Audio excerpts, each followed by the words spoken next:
Hello good morning सबैजनालाई। आज चाहिँ मलाई चाहिँ घर आएर चाहिँ कस्तो काँक्रा खानु मन पर्यो।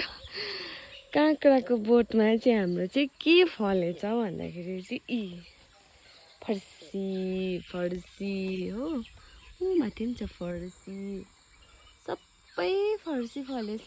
फर्सी काँक्रा त छैन रहेछ, ऊबाट पनि छ फर्सी हो।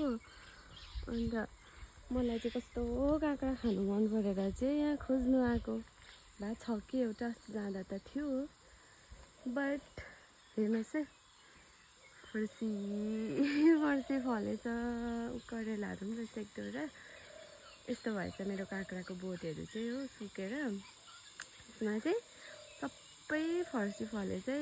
यहाँ नै म चाहिँ कस्तो काँक्रा खानु मन परेको थियो। अस्ति म जाँदाखेरि त थियो, अलिक फल्दै थियो, भए रहेको छ कि भनेर। सबै फर्सी फलेछ है।